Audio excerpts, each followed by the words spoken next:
저는 넷플릭스가 일본 애니메이션계를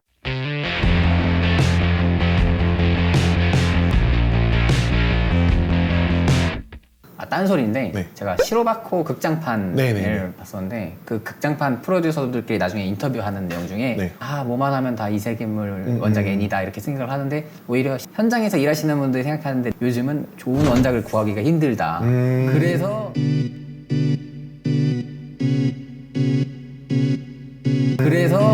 역설적으로 오리지널 애니가 많은 시기다라는 얘기를 하더라고요. 근데 그것도 어느 정도 공감하는 게 저는 오리지널이 많다라는 것보다는 좋은 원작을 구할 수 없다라는 거에 공감을 하는 거는 요즘에는 리메이크가 많잖아요. 네. 그리고 작품들을 보다 보면은 옛날에 했던 이야기를 한 번 더 새롭게 그냥 꾸며놓은 것 같은 느낌?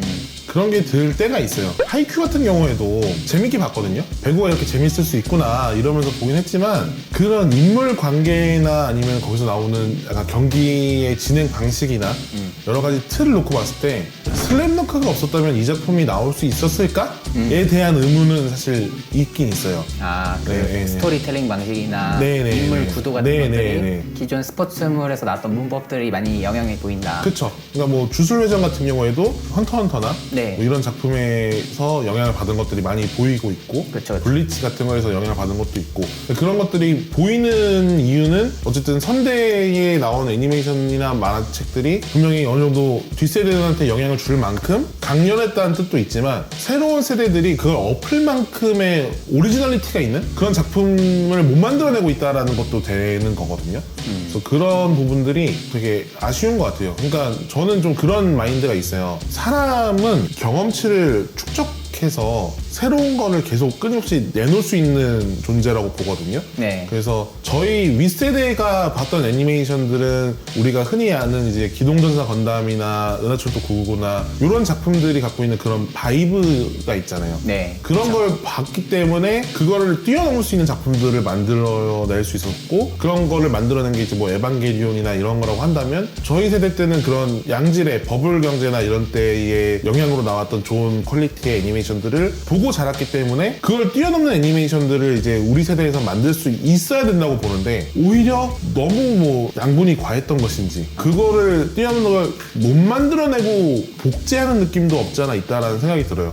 물론 이런 걸 얘기하면은 현업 애니메이터 분들이 되게 기분 나쁘게 들을 수 있는 얘기라고 생각하지만 아쉬운 부분은 어쨌든 그런 거예요. 능력치는 분명히 저는 지금 애니메이터들이 훨씬 좋다고 생각하는데 테크닉적인 거나 네네네네. 뭐 기술적인 건 되게 발전이 많았는데 네. 근데 이제 만듦새에 있어서는 옛날만큼의 그건 없다고 생각을 하긴 해요. 뭔가 담습이 되거나 이것들을 따와서 새롭게 구성은 하고 있는데 꺾어버릴 만큼의 위상이나 아니면 파급력이나 이런 것들도 많이 사라지고 있고 또 그렇게 되는 이유 중에 하나는 보는 팬들의 취향도 그런 것들을 많이 받아들이다 보니까 옛날에는 한데 묶기 좋은 그런 게 있었는데 요즘은 다 개별화되다 보니 그 지지층 자체가 많이 없는 그래서 더 토양이 발전하기 어려운 그런 것도 있다고 생각하고요. 옛날에 인기작 하면 다 보고 마치 옛날에 네. 우리나라 허준 방영할 때 시청률 50% 찍었던 것처럼 맞아요. 근데 지금은 아무리 인기 좋고 허준 못지않게 명작 드라마가 나온다고 해서 시청률이 30%가 나오는 것도 거의 꿈 같은 얘기잖아요. 그쵸. 네. 네.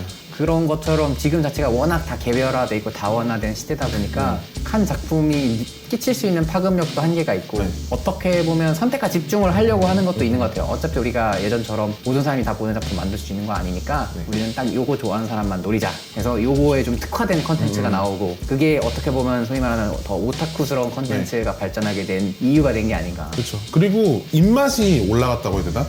MSG가 들어간 음식을 너무 많이 먹다 보니까 이제 좀 더 순수한 단계로 못 내려가는 느낌도 없잖아 있어요. 저희 어릴 때랑 지금 세대랑 가장 큰 차이점이라고 한다고 하면은 애니메이션이랑 영화의 경계가 되게 많이 사라졌어요. 옛날에는 마블 영화 같은 걸 만들려고 하면 사실 영화로 만들기 힘든 장르였잖아요. 사실 뭐 저희 어릴 때 스파이더맨 첫 번째 거 네. 나왔을 때까지만 해도 야 어떻게 저 빌딩에서 저렇게 날아다니는 거를 저걸 만들었을까 였거든요. 저 정말 어렸을 때 봤던 스파이더맨 외화는 거의 그냥 밧줄 타고 다니는 수준이었지 그렇게 진짜 거미줄 타고 다니는 그 느낌을 재현하기가 너무 어려운 작품이었는데 CG가 발전하면서 뭐 아이언맨 슈트든 스파이더맨이든 뭐 이런 게 다 구현이 되기 시작하면서 애니메이션을 통해서 구현할 수 있던 상상력을 영화로 가져와 버리니까 아, 그쵸. 그거에 대한 몰입도 자체가 확 달라져 버리는 게 있는 거죠. 그래서 요즘 세대들은 그런 걸 보고 자라다 보니 애니메이션을 보면서 현실감을 못 느끼거나 아니면은 이게 되게 재미없다라고 생각할 수밖에 없는 구조가 돼버렸다고 생각해요. 확실히 옛날 같았으면 솔직히 실사 영화에서는 거의 표현할 수 없는 네. 방식의 장면들인데 그쵸. 그거를 이제 실사 영화로 커버를 쳐주니까 네. 그러면 이제 애니메이션에 특화된 표현 방식이 또 뭐가 있나 이런 거 고민은 좀 필요한 것 같고. 그렇죠.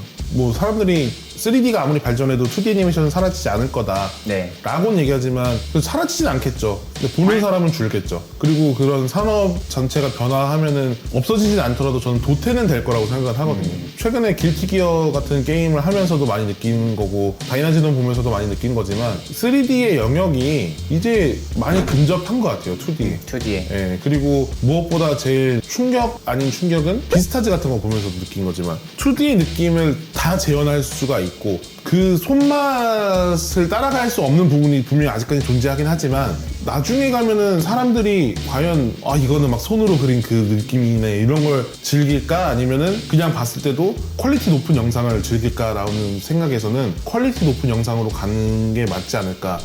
그만큼 세상이 많이 빨리 변하고 있는 것도 있는 것 같아요. 뭐 지금 컨텐츠 사업도 뭐 요즘 뭐 넷플릭스니 뭐니 해서 네네. OTT 서비스 업체도 있지만 일본 애니메이션 업체들도 그 변화를 다 맡고 있는 것 같고 그렇죠. 여러 가지 변화 시도도 있는 것 같은데 저는 넷플릭스가 일본 애니메이션계를 좋게 말하면 발전시킬 거고 네. 나쁘게 말하면 망칠 거라고 생각하고 있습니다. 되게 상반된 얘기인데 네. 결과적으로는 변화는 있다는 거네요. 그렇죠. 그러니까 왜냐면은 이게 긍정적인 방향인데 애니메이션 업계에게는 비극적인 거거든요. 넷플릭스에서 이제 애니메이션 제작 지원을 하면서 네. 이제 애니메이터들에게 좋은 급여를 주기 시작했다고 들었어요. 네. 네, 일본 애니메이션이 애니메이터들을 갈아넣는 작업을 많이 했거든요. 3D 업종이다. 네네네. 정말 애니메이터들은 사실 되게 많이 고생을 하고 저임금을 받고 있단 말이에요. 그렇죠. 네, 근데 지금 넷플릭스에서 미국에 있는 애니메이터들이 대우받는 것처럼 일본 애니메이터들을 대우하기 시작하면서 본인들도 이제 점점 그걸 느끼는 거죠.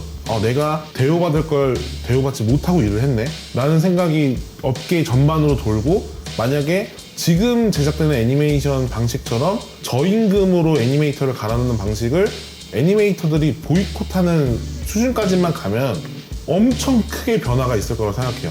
그러니까 지금처럼 1년에 막 수많은 애니메이션이 쏟아지는 상황도 없어질 거고 그만큼 애니메이션을 제한적으로 만들면서 더 재밌는 애니메이션 만들려고 노력을 하겠지만 그러면서 좀 일본 애니메이션이 붕괴되는 현상이 어느 정도 오지 않을까. 그렇죠. 한번 그렇게 애니메이션계의 구조적인 변화 자체가 오면서 훅 꺼지지 않을까라는 생각을 하고 있습니다. 그 가격으로 고용을 해서 컨텐츠를 만들던 사업 구조가 이미 만들어져 있으니까 네. 이 구조 자체를 갈아엎는 과정에서 먹고 살던 사람들이 분명 피해를 볼 수밖에 없고 그렇죠. 모든 사업이 다 그렇잖아요. 옛날에 영국에서 자동차 들여오려고 했더니 노동자들이 항의를 해서 마차보다 더 빨리 못 달리게 만든다 이런 법이 만들어졌던 것처럼 그걸 받아들이냐 못 받아들이냐가 일본에 있어서 되게 중요한 변환점인 것 같아요. 그렇죠. 저는 그래서 3D 애니메이션이 더 유망하다고 느끼는 이유는 그런 면에서는 적은 스텝으로 더 많은 걸 뽑아낼 수 있는 게 3D이기 때문에 더 그쪽으로 관심이 많이 갈 거라는 생각이 있는 거고 그리고 일본이라는 사회가 아직까지도 그게 이제서야 문제시 된다는 거는 그만큼 변화를 받아들이기 어려워하는 사회라서 그런 것도 있다고 생각하고요. 지금도 솔직히 많이 늦었죠. 네. 일본이라는 나라가 아무리 경제가 안 좋다 말은 해도 전 세계적으로 봤을 때 아직도 분명 경제 대국이고 선진국의 반열에 있는 데에 비해서 이런 부분에 대해서는 분명 정체된 부분이 있었던 것 같아요. 그죠? 네. 좀 변화 자체는 필요하지 않나. 그 변화를 최대한 피해를 적게 하는 게 어떻게 보면 지금 업계인 분들의 숙제가 아닌가 생각이 들어요.